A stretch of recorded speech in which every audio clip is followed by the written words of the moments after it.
So hello, welcome to guide by प्यारे भैया। आज हम बात करने वाले हैं प्रेसिडेंट ऑफ इंडिया की। ठीक है, आज हम इसे डिटेल्ड में पढ़ेंगे। ठीक है, एंड ये एनडीए, सीडीएस, एफकैट, सीएपीएफ के पॉइंट ऑफ व्यू से बहुत ज्यादा इंपॉर्टेंट रखता है। तो चलिए स्टार्ट करते हैं। सो प्रेसिडेंट ऑफ इंडिया, आर्टिकल 52 से 62 बात कर रहा है इनके बारे में। Introduction. The president of India is the constitutional head of the state, the first citizen of the India and the supreme commander of the Indian arm forces.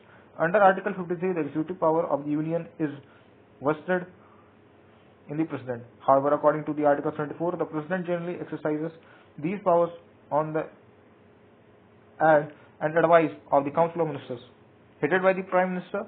Those while the president is the constitutional executive, the Prime Minister is the real executive of the government. Constitutional articles, Article 52 to 62. The office of the president is mainly governed by the Article 52 to 62 of the Constitution. Article 52 provides that there shall be a President of India, while Article 53 was the executive power of the Union in the President. Article 54 and 55 deal with the election of the President. Article 56 specific the 5-year term of office. Article 57 allow re-election. Article 58 lays down the qualification. Article 60 prescribe the oath of office. Article 61 deals with the impeachment, and Article 62 providing for filling the vacancies in the office. Now the election of president. अब बात करते हैं president की election कैसे होती है। ठीक है, एंड ये जितना आर्टिकल ये सारे प्रेसिडेंट के बारे में है। ओके, आप सोचेंगे किसी और नहीं, ये सब सारे आर्टिकल जो प्रेसिडेंट के बारे में बताते हैं। Okay, so the election of the president is elected indirectly bye N electoral college consisting of the elected members of both houses of parliament, the elected member of the legislative assemblies of the state, and the elected member of the legislative assemblies of Delhi and the Puducherry. The election is conducted through the system of the proportional representative by the means of the single transferable vote, which is known as STV, and is held by the secret ballot, ensuring the fairness and the proportional representation. Qualifications needs a president is that to become the president of India, a person must be a citizen of India, must have completed 35 years of age, must be qualified to be elected as a member of the Lok Sabha, and must not hold any office of profit under the government of India or any state government. Now, term of office. The president holds office for a period of 5 years from the date of entering office. However, the president continues until a successor assumes office. The president may resign by addressing the resignation to the vice president, and is also eligible for re-election for any number of terms as the constitution imposes no limit. Oath. Okay, before entering office, the president takes an oath to preserve, protect, and defend the Constitution of India, and to devote themselves to the service and the welfare of the people.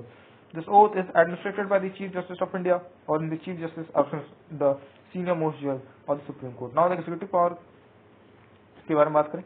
The President is the former head of the executive.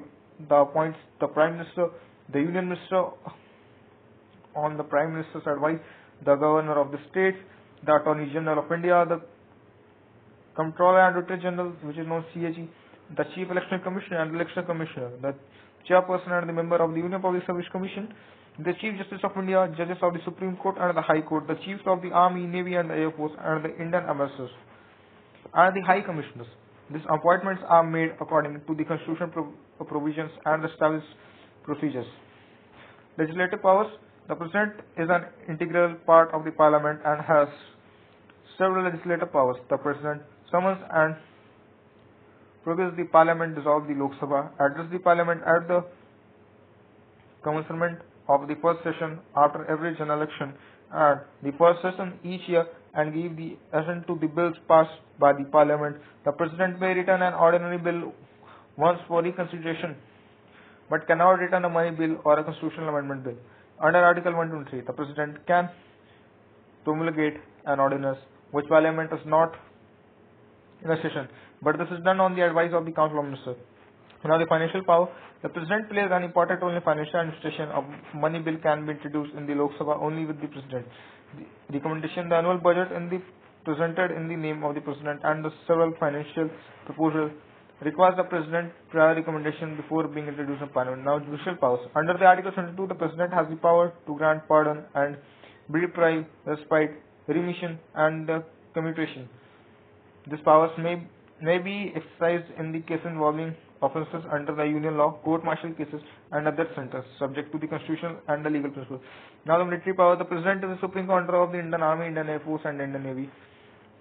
India and formally appoints the Chief of the Army, Navy, and Air Force. Decisions relating to the war, peace, and the major military actions are taken in the accordance with the Constitution and on the advice of the elected government. Now, diplomatic powers. The President represents India in the international affairs, foreign ambassadors.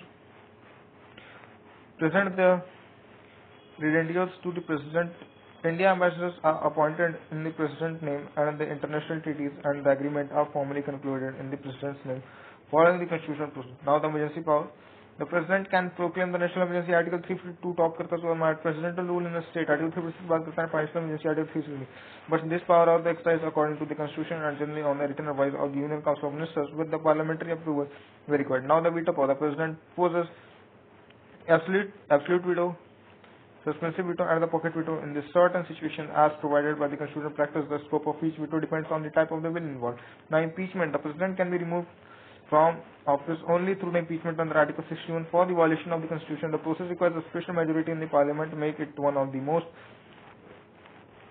stringent removal procedure in the Constitution. I hope that you like this video and अपने opinion comments बताइएगा. जय हिंद, जय भारत, भारत माता की जय.